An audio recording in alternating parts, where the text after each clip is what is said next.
There's been mud on my soul, there's been anger inside me, there's still unforgiven deeds that now it's time to free. I've been trapped inside so long, don't remember how to live, how much of life has passed me by as I slept inside my dreams. Oh yes, sip the waters too, let them wash all over you. Here you are at last, free yourself from past and walk into the new. Be guided by what's true, causing no one harm, least of all. Om Namah Shivaya Gurave Sat-Chit-Ananda Murtaye Nishprapanchaya Shantaya Niralambaya Tejase. Satyam Shivam Sundaram Sansarasaram Abhayankaram Dukhaharam Karunavataram Jyotirmayam Swayambhu Prakritistudaram Shivasmarami Jagat Swami Nirvikaram. Om Shanti. The Bible mentions about the parable of 10 virgins. This is from Matthew chapter 25, verse 1 to 13. Then the kingdom of heaven will be like 10 virgins who took their lamps and went out to meet the bridegroom. 5 of them were foolish and 5 were wise. Those who were foolish, when they took their lamps, took no oil with them, but the wise took oil in their vessels with their lamps. Now, while the bridegroom delayed, they all slumbered and slept. But at midnight there was a cry, "Behold, the bridegroom is coming. Come out to meet him." Then all those virgins arose and trimmed their lamps. The foolish said to the wise, "Give us some of your oil, for our lamps are going out." But the wise answered, saying, "What if there isn't enough for us and you? You go rather to those who sell and buy for yourselves." While they went away to buy, the bridegroom came, and those who were ready went in with him to the marriage feast, and the door was shut. Afterwards, the other virgins also came, saying, "Lord, Lord, open to us." But he answered, "Most certainly, I tell you, I don't know you. Watch therefore, for you don't know the day nor the hour in which the Son of Man is coming." So this is the beautiful story about 10 virgins. The bridegroom was about to come at night, and 5 of those 10 virgins had lamps along with oil, but 5 of the other 5 just took the lamps and there were no oil.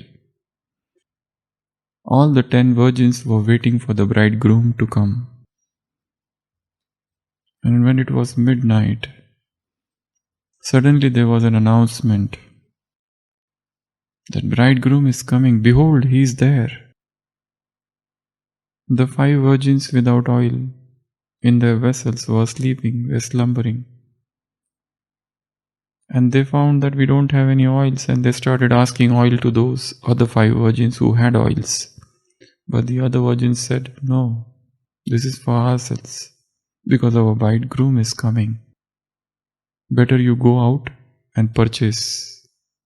The 5 virgins, they go out to get oil. And during that time, the bridegroom comes. And he takes the 5 brides with oil in their vessels. And when the other 5 brides come, the bridegroom has already gone. He is no more there. So Jesus says to his disciples, "I am the bridegroom and you are my brides. So keep your vessels ready with oil. I can come anytime. And if I am gone, then I will not come again." Jesus, the bridegroom, says, "Who you are? I don't know you." The other 5 brides without oil in their vessels. The bridegroom has already come. And he has come to take us away. But are we ready? He has come to take us away. Because this world has lost its glory. The world is no other place to live. It's full of sorrow, suffering. Bible mentions God as bridegroom. This worship of God as the beloved, this worship of God as groom, as bridegroom, as husband, as beloved, has been mentioned in various scriptures of the world, not just in Christianity. In Hinduism,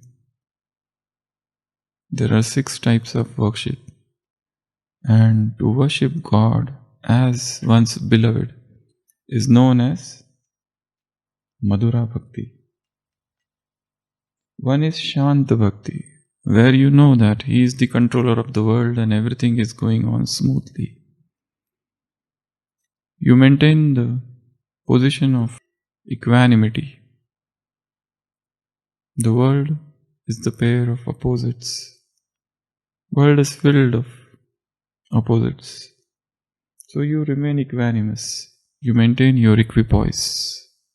The second is Dasya Bhakti, where God is the master and you are the servant.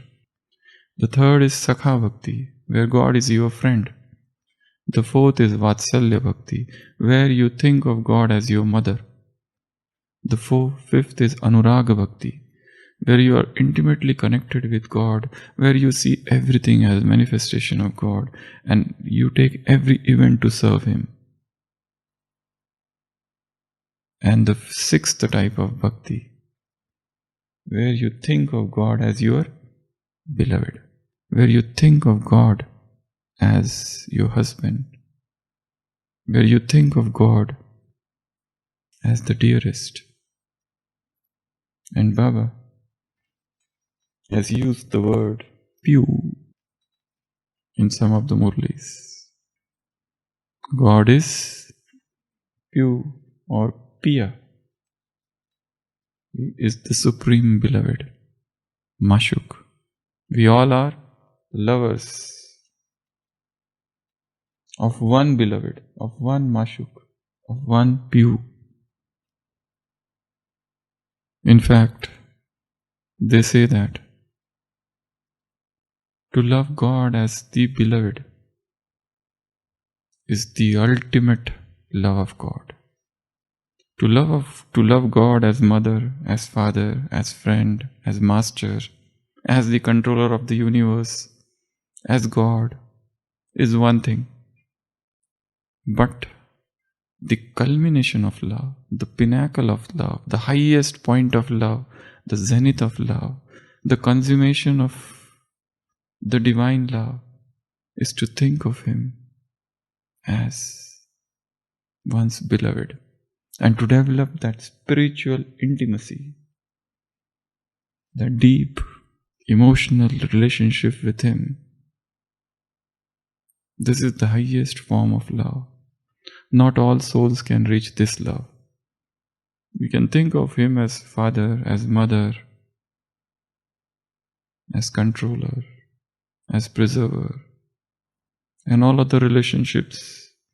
But relationship with God as one's beloved is the highest. The depth of love is profound here.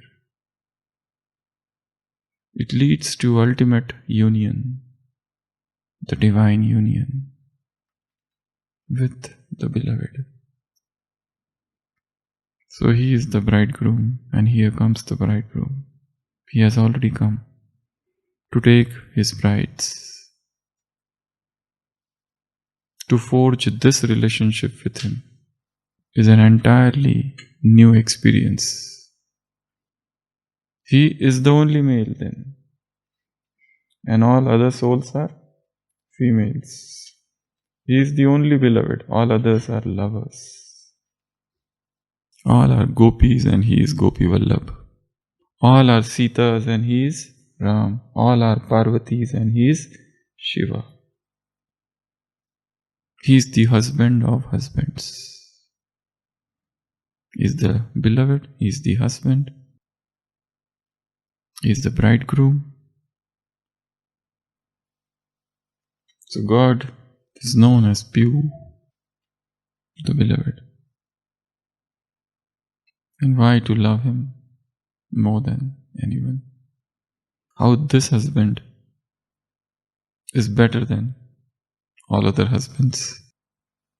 He is Satyam, the truth, the ultimate truth, the final truth, the absolute truth, the only truth, the never-ending truth, the everlasting truth, the ultimate. There is no untruth in him. He is supreme truth. What he speaks is the only truth. And he speaks nothing but the truth. Every day we listen in Murlis. This is the land of falsehood. And God is the truth. He has come to establish the land of truth. So whatever he speaks, whatever he says, whatever he is, there is a ring of truth. So if you have to choose your bridegroom, you must choose the one who is the best. And who can be better than him? So Shiva is known as truth, the final truth, one without second. He is Shivam, Kalyankari, Shubh, auspicious.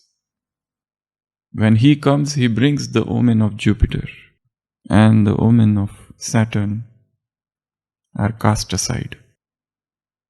He is Brihaspati. He is supreme auspiciousness. When he comes, the life changes. When he comes, everything changes for the new. Everything changes for the good. When he comes, you wake up from slumber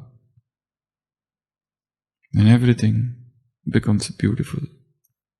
Everything becomes new. He is as if the rains from the heaven. The land is parched up. The land is dried.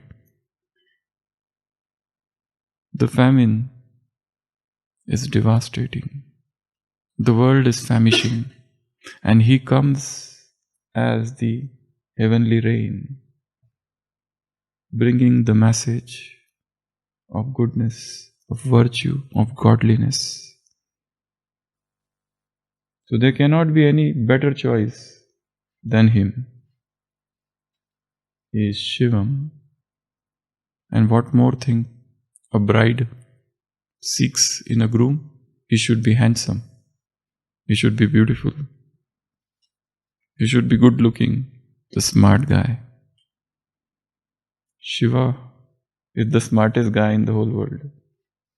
He is the most handsome, the most beautiful, Sundaram. Who can be better than him. He is incorporeal, and that's why he's so beautiful. So this relationship with God, to think of him as your husband, as your groom, as your beloved, as Gopi Vallabh, you just swing in happiness. You become his Gopi. And no other love can be compared to this love of gopis. They were lost in him.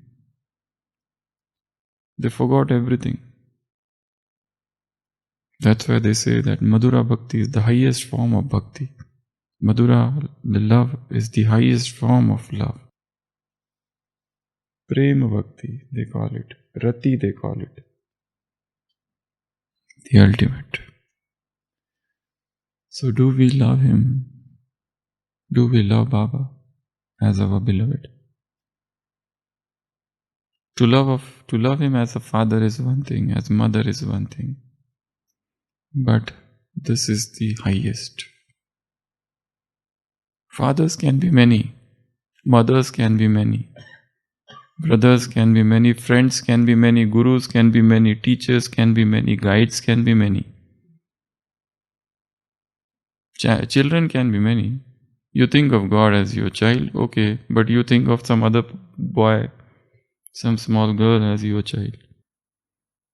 But God is beloved, the ultimate, the groom, the husband of husband. He cannot be many, he is just one. He is the one Gopi Vallabh. He is the one Shiva, one Rama of all Sitas. So this is the highest, the deepest, the profound, the bottomless, no other love can be compared to this love. So start this new form of love and see what happens. The aim of the love is ultimate merging, divine union, where there are no two, but two become one. The ultimate ecstasy.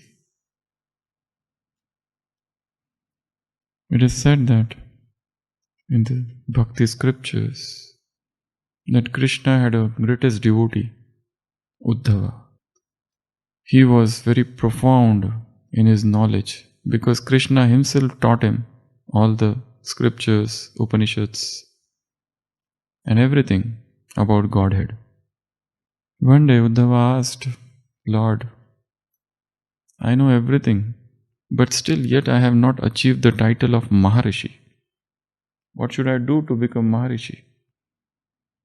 People don't still call me Maharishi.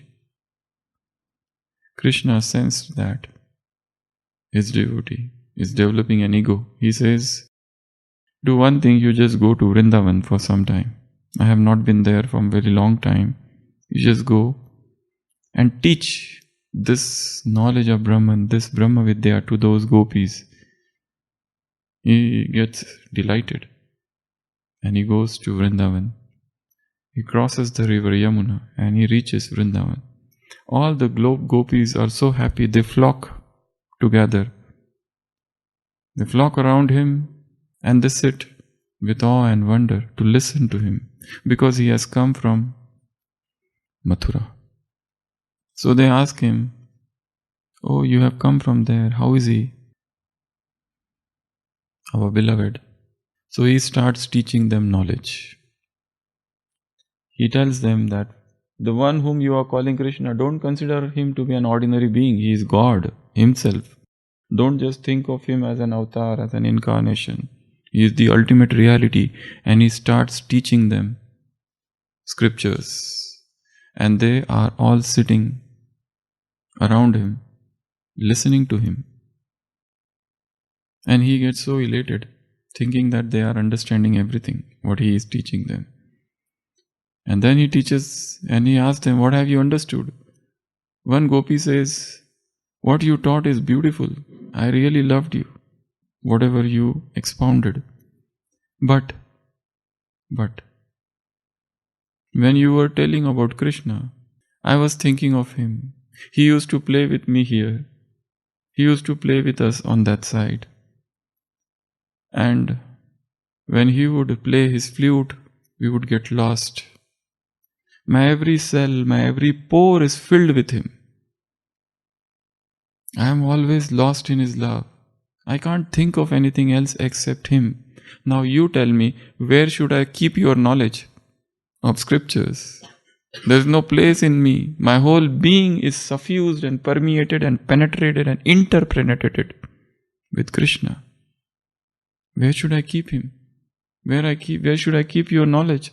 I have no place in my heart for your knowledge. Another gopi says, what you are saying I am not understanding. Because we do not know who is God and what is truth and what is untruth. We just know Him. He is the only beloved. We are filled with Him to the brim. Accept His memory, accept His remembrance. We have nothing with us. He is the only treasure. His memory is the only treasure. Long back He used to be here. Now He has left us. But still He is with us. The moment we close our eyes, we see Him in front of our eyes. Mind's eyes. His mind gets humbled, and ultimately he understands that somewhere I am wrong. Where I have come, this is not the place where I should teach. And he salutes all those gopis and he goes back. And he is a changed man now. The ego of knowledge has gone away. And the ego is replaced by love. He is thinking of the depth of love of those gopis. And he comes back to Krishna and he says, why did you send me there? When you know that, how they are related to you.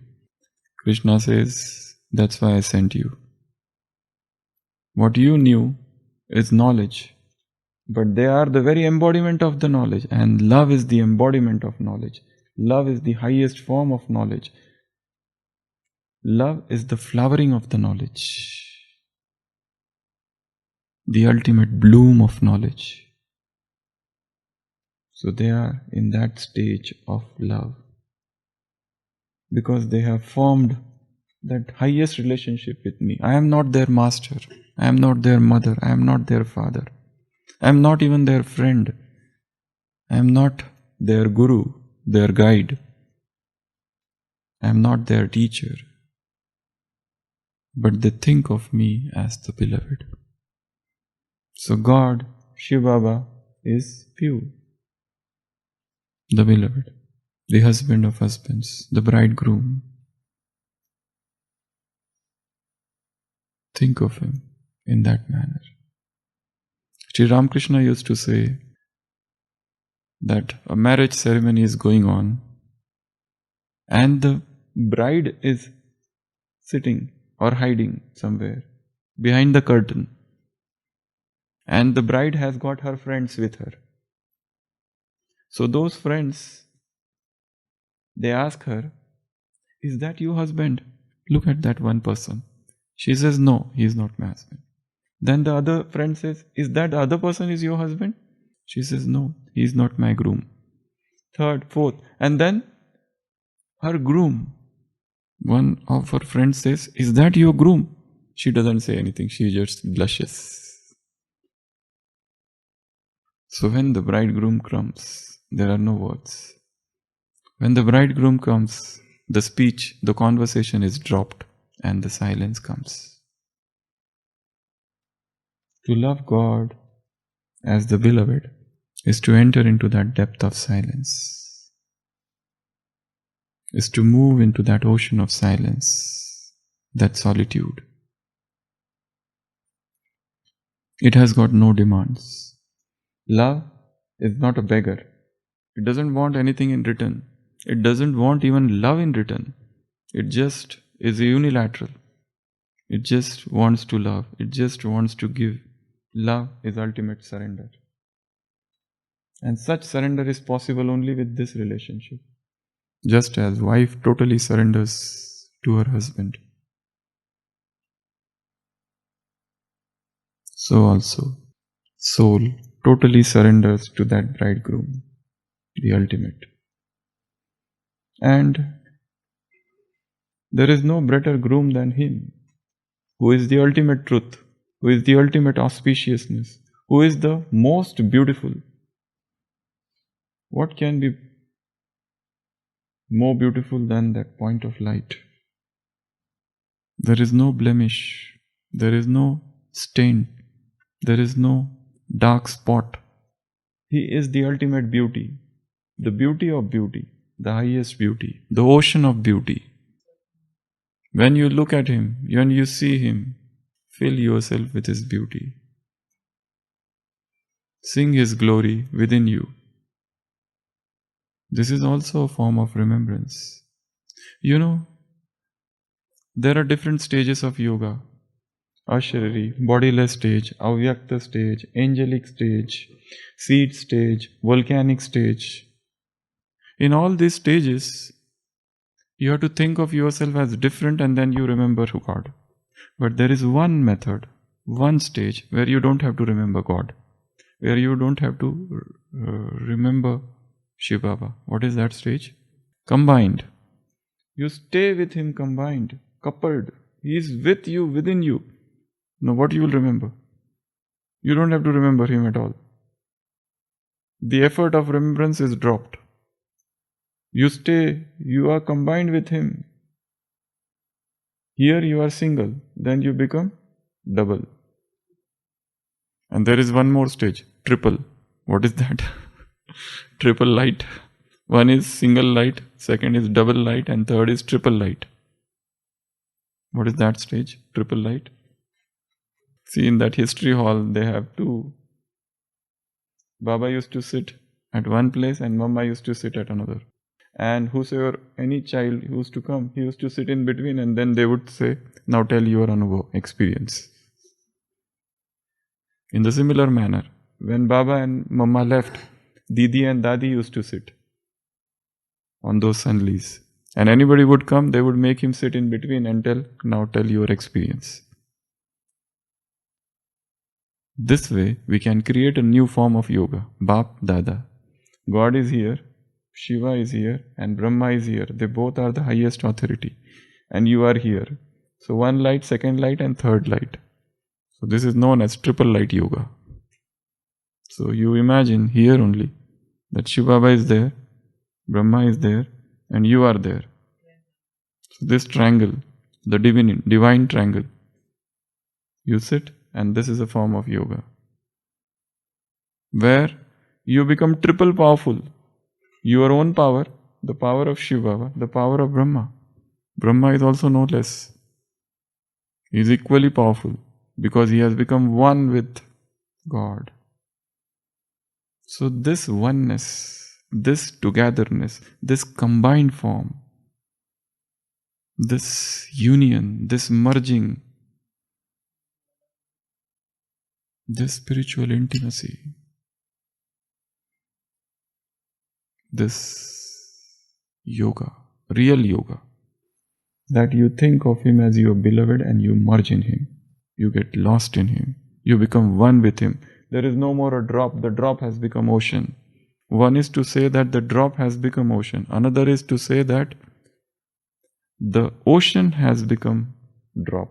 The ocean has got merged in drop now. Now I am no more a drop, but I carry the ocean within me. I have become the ocean. I have become one with him. So, love of God as beloved, as pure. You become ocean. At one point of time, somewhere, Swami Vivekananda said, Christ, Buddha, and Krishna are but the waves of infinite ocean that I am. I am that ocean, where Christ, Buddha, and Krishna are just waves. I am the final, ultimate. So, here also you love him as Piyu, as your beloved, as your Piya, as your bridegroom. Om Shanti.